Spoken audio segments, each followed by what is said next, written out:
Hey guys, new episode में आपका स्वागत है। एपिसोड की स्टार्टिंग में हमें एक बंदे को दिखाया जाता है जो उसी पैलेस में होता है जहां पर पैट्रियार्च होते हैं। वो देखकर कहता है, मुझे लगता है कि हमने जाने में कुछ ज़्यादा ही देरी कर दी।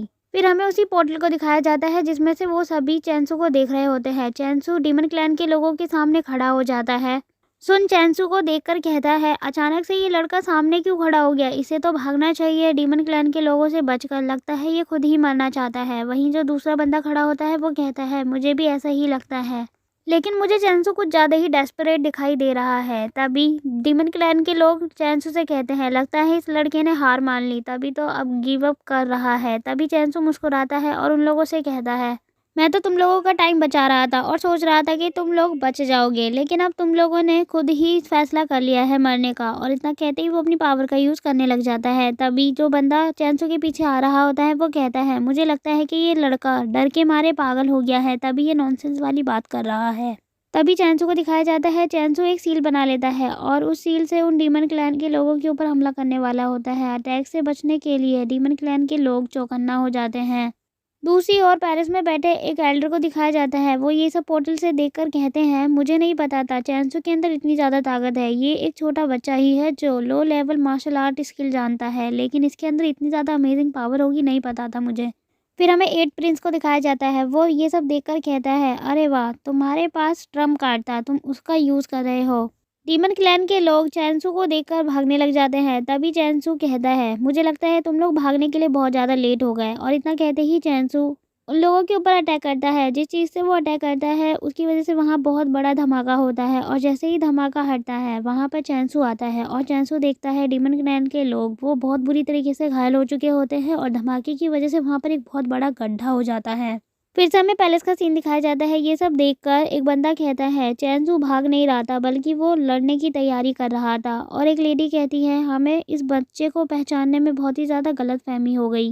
और वो दोनों खुश होते हुए एल्डर ली से कहते हैं, एल्डर ली, बहुत ही ज़्यादा अच्छा है आपका डिसाइपल, सच में आपको हम कॉन्ग्रेचुलेशन कहना चाहते हैं। तभी एल्डर ली पोर्टल की ओर देखते हैं और वो काफ़ी ज़्यादा डर जाते हैं और उन्हें देखते हुए सभी लोग उस पोर्टल की ओर देखने लग जाते हैं। फिर हमें उस जगह का सीन दिखाया जाता है जहाँ पर चैंसू होता है। वहाँ पर एट प्रिंस आता है और वो गुस्से से चैंसू से कहता है, तुमने डीमन क्लैन के लोगों को मारा है, तुम्हें पता भी है अब तुम्हारे साथ क्या हो सकता है। चैंसू कहता है, वो सभी रियल मार्शल आर्ट्स के स्किल को जानते थे, लेकिन वो सभी मेरे से वीक थे और एक ट्रिक के द्वारा मैंने उन सभी को हरा दिया। एट प्रिंस नीचे उतरते हैं और वो चैंसू से कहते हैं, मैं तुम्हें जाने दूंगा अगर तुम डीमन क्लैन की उस लड़की को मेरे हाथों में सौंप दोगे तो, और मैं बस तुम्हें अपना गुलाम बनाकर रखूंगा और कुछ नहीं करूंगा।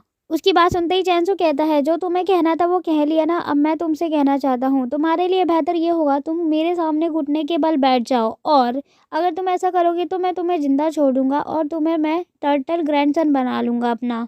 चैंसू की बात को सुनकर उसे काफ़ी ज़्यादा गुस्सा आ जाता है और वो तेज़ी से आगे बढ़ता है और अपनी फुल पावर का यूज़ करते हुए चैंसू के ऊपर अपनी डार्क एनर्जी से हमला करने लग जाता है। चैंसू उसकी एनर्जी को देखकर कहता है, इसकी मैजिक एनर्जी बहुत ही ज़्यादा पावरफुल है।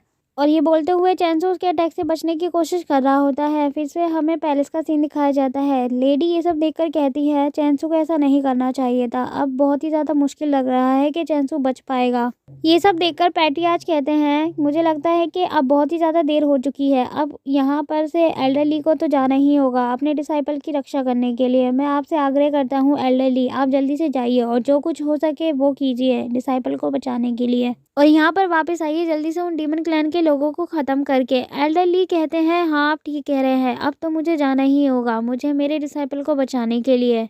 तभी अचानक से सभी लोगों का ध्यान पोर्टल की ओर आता है और वो कहते हैं, ज़रा वहाँ देखो। और वो लोग जैसे ही पोर्टल की ओर देखते हैं तो वो बहुत ज़्यादा सरप्राइज़ हो जाते हैं, क्योंकि उन लोगों को अपने सामने एक बीस्ट दिखाई देता है और उसके आसपास बहुत सारी फायर एनर्जी होती है और वो बीस्ट बहुत ही ज़्यादा तेज़ी से चिल्ला रहा होता है। उस बीस्ट को देखकर चैंसू कहता है, एक ट्रू मार्शल आर्टिस्ट मुझे मारना चाहता है, लेकिन वो अपने मकसद में कभी कामयाब नहीं हो सकता। तभी दिखाया जाता है वो बीस्ट चैंसू का ही होता है और वो चैंसू के टेलीपोर्ट से निकला होता है। तभी एट प्रिंस ये सब देखकर कहता है, ये टेलीपोर्ट तो एशियन टाइम का है, लेकिन चैंसू के पास ये कैसे आया? और फिर जब ये एल्डर देखते हैं वो भी कहते हैं, ये एशियन टाइम का ट्रीजर है, ये इसके पास कैसे आया? लेकिन ये ट्रीजर मार्शल आर्ट स्किल को ब्लॉक करने में काफ़ी ज़्यादा यूज़फुल है। और वो एल्डर ली से कहते हैं, अगर आपका डिसाइपल बच जाता है तो वो ज़रूर तीनों डोमेन का हीरो बन जाएगा और हर जगह फेमस हो जाएगा। पैट्रियाच ये सब देखकर कहते हैं, मुझे लगता है कि इस बच्चे के अंदर बहुत ही ज़्यादा अच्छा टैलेंट है और ये हाई कल्टीवेशन को भी अचीव कर सकता है फ्यूचर में। ये मेरे टाई सेक्ट के लिए बहुत ही ज़्यादा अच्छा साबित होगा। तभी पैट्रियाच खड़े होते हैं और वो एल्डरली से कहते हैं, एल्डरली आप मेरी बात सुनिए और किसी भी कीमत में इस बच्चे को बचाइए। अभी यहाँ से जाइए और जल्दी से चैंसो को यहाँ पर बचाकर वापस लाइए। तभी एक बंदा जब ये सब सुनता है वो कहता है, अरे वाह ये कितनी ज़्यादा अच्छी बात है, हमारे पैट्रियाच चैंसो को कितनी ज़्यादा वैल्यू दे रहे हैं। एक बंदा एल्डरली को बधाई देते हुए कहता है, एल्डरली आपका डिसाइपल बहुत ही ज़्यादा आगे जाएगा और उसका फ्यूचर बहुत ही ज़्यादा ब्राइट होगा क्योंकि खुद पैट्रियाच उसे नोटिस कर रहे हैं और इतनी ज़्यादा वैल्यू दे रहे हैं। एल्डरली कहते हैं, पैट्रियाच आप इतना ज़्यादा सोच रहे हैं उसके बारे में, उसकी जान ज़रूर बच जाएगी। फिर हमें 8 प्रिंस को दिखाया जाता है। वो कहता है, लड़के मुझे नहीं पता था कि तुम्हारे पास ऐसा कोई ट्रीज़र होगा और जिसका तुम यूज़ करोगे और तुम्हें यूज़ करने का कोई मौका भी मिलेगा, पर कोई बात नहीं। और इतना कहते ही वो अचानक से हंसने लग जाता है और वो अपनी पावर का यूज़ करता है। चैंसू उस एनर्जी को महसूस करने लग जाता है और वो कहता है, ये एनर्जी तो पहले से कई गुना तेज महसूस हो रही है मुझे। इतना कहते ही चैंसू अब अपने आप को एक शील्ड में बदलने की कोशिश करता है। चैंसू अब अपने दोनों टेलीपोर्ट का यूज़ करता है और दूसरे टेलीपोर्ट के अवतार का भी यूज़ करने लग जाता है। और जैसे ही 8 प्रिंस दोनों अवतार को देखता है वो कहता है, इसके पास दो एशियन टेलीपोर्ट्स थे जिसके बारे में मुझे मालूम नहीं था और अब ये दोनों का यूज़ कर रहा है। चैंसू कहता है, जैसा कि मैंने तुम्हें पहले कहा था तुम ट्रू मार्शल आर्ट लेवल पे हो। तभी चैंसू की इतनी सी बात सुनते ही 8 प्रिंस को गुस्सा आता है और वो कहता है, लड़के तुमने अब मुझे बहुत ज़्यादा गुस्सा दिला दिया है। और इतना कहते ही वो चैंसू के ऊपर अटैक करने लग जाता है अपनी डार्क एनर्जी का यूज़ करते हुए। उसकी एनर्जी बहुत ही ज़्यादा तेज होती है। तभी चैंसू अपने एक बीस्ट को कंट्रोल कर रहा होता है। वो कहता है, प्रॉब्लम मेरे लिए ज़्यादा बड़ी नहीं है, अगर मैं दोनों बीस्ट को एक साथ यूज़ करूँगा यानी दोनों टेलीपोर्ट की एनर्जी को एक साथ यूज़ करूँगा तो मैं आसानी से बच सकता हूँ। और चैंसू इतना कहते ही वो उन दोनों की एनर्जी को एक साथ यूज़ करने लग जाता है। तभी 8 प्रिंस की जो पावर होती है वो बहुत ही ज़्यादा तेज होती है। अचानक से वहाँ पे एक शील्ड बनती हुई दिखाई देती है और उसकी पावर उससे टकराती है और चैंसू बच जाता है। चैंसू कहता है, इतनी पावरफुल सील यहाँ पर कैसे आई। तभी वहाँ पे दिखाया जाता है पैट्रियाच पहुँच चुके होते हैं और वो सील पैट्रियाच ने ही बनाई होती है। पैट्रियाच कहते हैं, आखिर किसकी हिम्मत हुई जो ह्यूमन प्रजाति के ऊपर हमला करने आया है, मैं उसे छोड़ूंगा नहीं। 8 प्रिंस कहते हैं, तुम्हारा सेक्ट तो ऑलरेडी हमसे हार चुका है। टियानगु पास की बात भूल गए, वो ऑलरेडी हमसे हार चुका है और अब भी तुम्हारे अंदर इतनी हिम्मत है कि तुम मेरे सामने खड़े होकर मुझसे ही बात कर रहे हो, वो भी अकड़ कर। तुम लोगों के पास अब भी वक्त है। मैं तुम लोगों को एक अच्छी राय देना चाहूँगा। वैसे भी तुम लोग हार चुके हो, क्यों ना तुम लोग हम लोगों के सामने अपना आत्मसमर्पण कर दो, तुम लोग बच जाओगे। पैट्रियाच कहते हैं, तुम बहुत बड़ी भूल कर रहे हो। और इतना कहते ही वो अपनी स्वॉर्ड निकाल लेते हैं और वो अपनी स्वॉर्ड की पावर का यूज़ करते हैं और उसके ऊपर हमला कर देते हैं। 8 प्रिंस सील बना लेता है उसके अटैक से बचने के लिए। संग ये सब देखता है और वो कहता है, पैट्रियाच हेवनली स्वॉर्ड का यूज़ कर रहे हैं। एल्डर कहते हैं, इस स्किल का यूज़ करके रियल मार्शल आर्ट वाले लेवल वाले इंसान को तुरंत ख़त्म किया जा सकता है या उसे बुरी तरीके से घायल किया जा सकता है।